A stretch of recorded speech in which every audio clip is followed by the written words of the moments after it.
The morning sun filtered through the blinds, casting long, golden streaks across the room.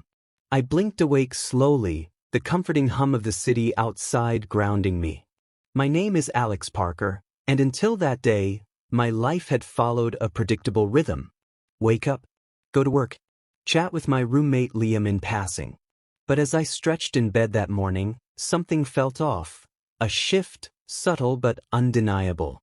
Liam stood near the kitchen counter, his back turned as he poured coffee into a pair of mismatched mugs. It wasn't unusual for him to make enough for both of us. We'd fallen into an unspoken routine of small kindnesses. But today, his movements seemed deliberate, careful, as though he were weighing each action. When he turned to hand me a mug, I caught it, his eyes. There was something different in the way he looked at me, a hesitation that lingered a second too long. "You sleep okay?" he asked, his voice softer than usual. "Yeah," I said, shrugging off the tension I couldn't quite place. "Why?" He paused, his fingers tapping against the ceramic of his mug. "No reason," he said finally, a small smile playing at his lips. Liam had always been easy to read, open, unguarded. He was the kind of person who wore his emotions on his sleeve, sometimes to a fault. But today, there was a restraint in him, like he was holding something back. I let it slide, chalking it up to the kind of early morning awkwardness that came with sharing an apartment. It wasn't until later that morning, when my phone buzzed with a message, that I realized something more was brewing. "Chris, can you stop by my place when you're free? Got something I want to show you." Chris was our neighbor, a man whose charisma seemed to radiate effortlessly. He was the kind of person who made everyone feel like they mattered.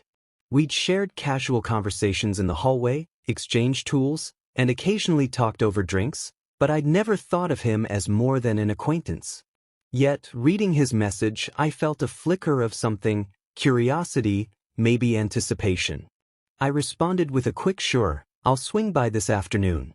When I knocked on his door a few hours later, Chris greeted me with his usual grin, though there was an edge to it that hadn't been there before. His house was immaculate, the kind of place that made you feel like you were stepping into a magazine spread. "Come in," he said, gesturing toward the living room. I stepped inside, noting the faint scent of cedarwood and something faintly sweet, vanilla, maybe.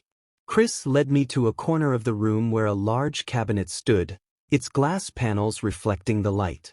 Inside was a collection of vintage watches, each one meticulously displayed on velvet cushions. "This," he said, his voice laced with pride, "is what I wanted to show you." I leaned closer, studying the intricate dials and gleaming metal. "These are incredible," I said. "How long have you been collecting?" "A few years," he said, his tone softening. "It started as a hobby, but it's more than that now. Each of these pieces tells a story, you know? Like, take this one." He reached in, pulling out a watch with a worn leather strap. "It belonged to my grandfather. He used it during the war." As he spoke, I found myself drawn not just to the watches but to him. There was something intimate in the way he shared these stories, a vulnerability I hadn't seen before. "Do you ever feel like you're missing something?" he asked suddenly, his eyes locking onto mine. The question caught me off guard. "What do you mean?" He hesitated, as though weighing his words. "I mean, like there's this version of yourself you're not allowed to be. Like you're trapped by what people expect of you." I didn't know how to respond. There was a weight to his words, an unspoken confession that hung in the air between us. "I think everyone feels that way sometimes," I said finally, my voice quieter than I intended. Chris nodded, but his gaze didn't waver. "Yeah," he said almost to himself. "I guess they do." The conversation shifted after that, returning to lighter topics, but the moment lingered in my mind long after I left his house. There was something in the way he'd looked at me, in the way his voice had dipped when he spoke, that stayed with me. Back at the apartment, Liam was sitting on the couch, flipping through a magazine. He looked up as I walked in, his expression unreadable.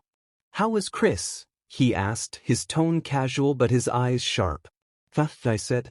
"He just wanted to show me something." Liam nodded, but the tension from that morning was back, thickening the air between us.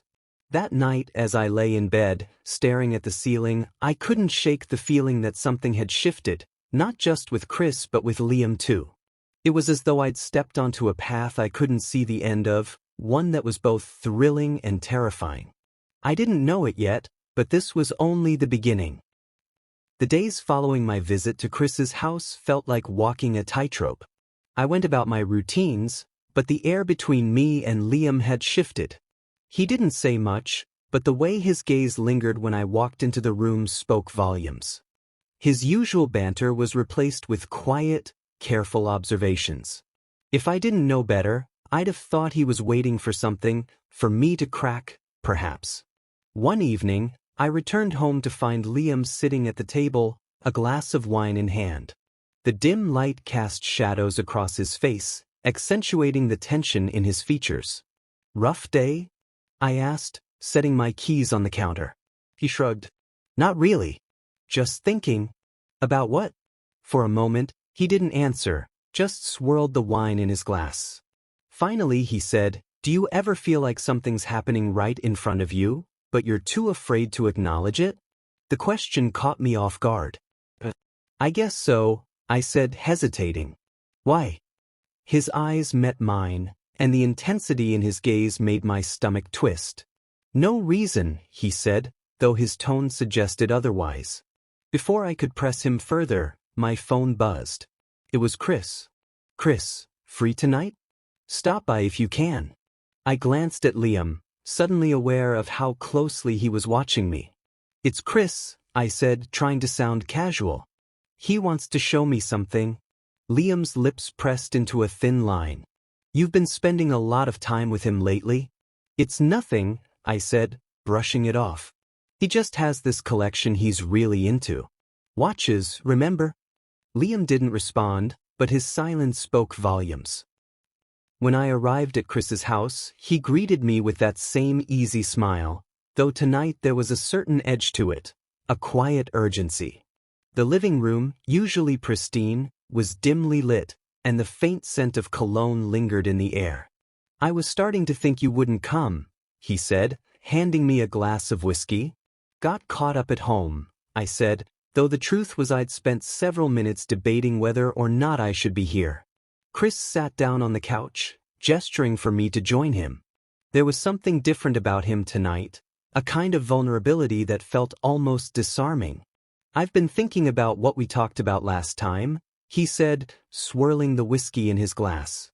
"About feeling trapped?" I asked. He nodded, his gaze fixed on the floor. "Yeah. It's hard to explain, but I feel like I've been living this life that isn't really mine. Like I've built this perfect little world, but none of it feels real." I didn't know what to say. Chris had always seemed so sure of himself, so put together. To hear him talk like this was jarring. "What would feel real?" I asked finally. He looked at me then, his eyes searching mine. "This," he said, his voice barely above a whisper. Before I could process what was happening, he leaned in. His hand brushed against mine, and the warmth of his touch sent a jolt through me. For a moment, I froze, caught between the weight of what this meant and the pull of something I couldn't deny. When his lips met mine, it was like the world stopped. The kiss was tentative at first, as though he was giving me a chance to pull away. But I didn't. Instead, I leaned into him, my hands gripping the fabric of his shirt as the kiss deepened. When we finally pulled apart, his forehead rested against mine, his breath warm against my skin. "I shouldn't have done that," he said, though there was no regret in his voice. "Probably not," I said, my voice unsteady. But even as I said it, I knew I didn't mean it. The walk back to my apartment felt surreal, like I was moving through a dream. My mind raced with questions I didn't have answers to. What had just happened? What did it mean? And most importantly, what was I going to do about it? When I stepped inside, Liam was sitting on the couch, his eyes fixed on the TV. But as I entered, he muted it and turned to me. "Late night," he said, his tone carefully neutral. "Yeah," I said, avoiding his gaze. For a moment, The silence between us was deafening. Then he said, "I don't know what's going on with you and Chris, but be careful." The words hit me like a punch to the gut. "What are you talking about?" I asked, trying to sound indignant. Liam shook his head, a bitter smile tugging at his lips. "Just don't hurt yourself," he said, standing up and walking past me toward his room. I stood there, my heart pounding in my chest. Liam's words stayed with me long after he closed the door. I didn't know how to explain it, to him, to Chris, or even to myself. All I knew was that something had shifted, and there was no going back now. The days that followed were a blur of conflicted emotions. Chris's kiss lingered in my mind, an intoxicating memory I couldn't shake, even as guilt gnawed at the edges of my thoughts. Liam, though he said nothing more about it, seemed to know something had changed. His glances were sharp, his silences louder than any words he could have spoken. One evening, as I sat on the couch pretending to scroll through my phone, Chris messaged me again. "Chris, can we talk?"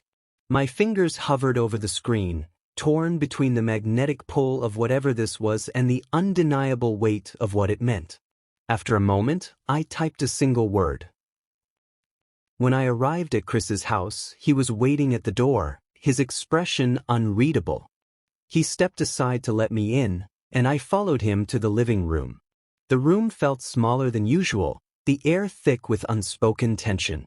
"I'm sorry for the other night," Chris said, breaking the silence. "I shouldn't have put you in that position." I shook my head, the words spilling out before I could stop them. "You didn't put me in any position. I wanted it too."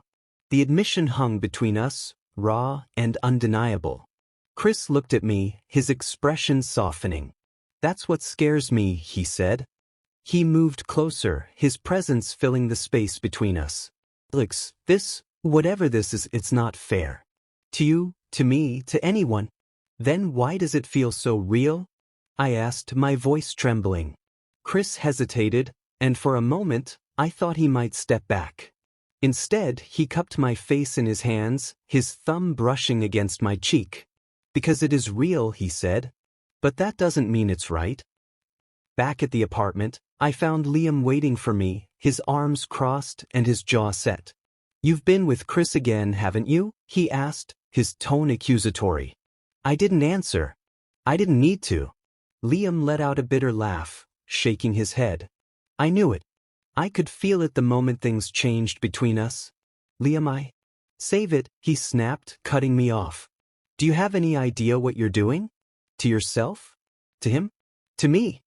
His words hit harder than I expected, and for the first time, I saw the pain in his eyes. "Liam, I didn't mean for this to happen," I said, my voice barely above a whisper. "Of course, you didn't," he said, his voice dripping with sarcasm. "But it did, didn't it? And now what?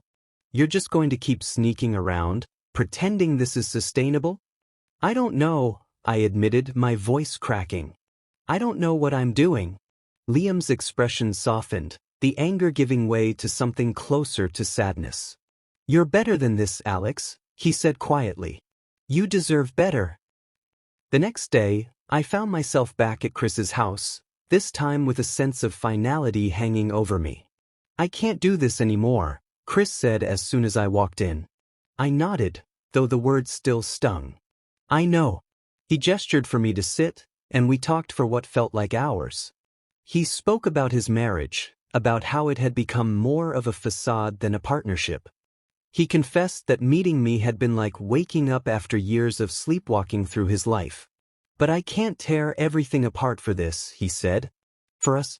"I understand," I said, though my heart ached. When I stood to leave, Chris pulled me into a hug, his arms tightening around me as if he didn't want to let go. "You deserve someone who can give you everything," he whispered. "So do you," I said, my voice breaking. Walking back to the apartment, I felt a strange mixture of grief and relief. Grief for what could have been, and relief that we'd stopped before the damage became irreparable. When I walked through the door, Liam was there, his eyes soft with understanding. "You ended it, didn't you?" I nodded, sinking onto the couch beside him. "I had to." For a moment, Neither of us spoke. Then Liam said, "I know I haven't always said it, but I care about you, Alex. And I hate seeing you hurt." "I know," I said, leaning against him. We sat there in silence, the weight of everything that had happened settling around us. I didn't know what the future held, but for the first time in days, I felt a sense of clarity. Whatever came next, I would face it knowing I'd made the right choice, even if it was the hardest one.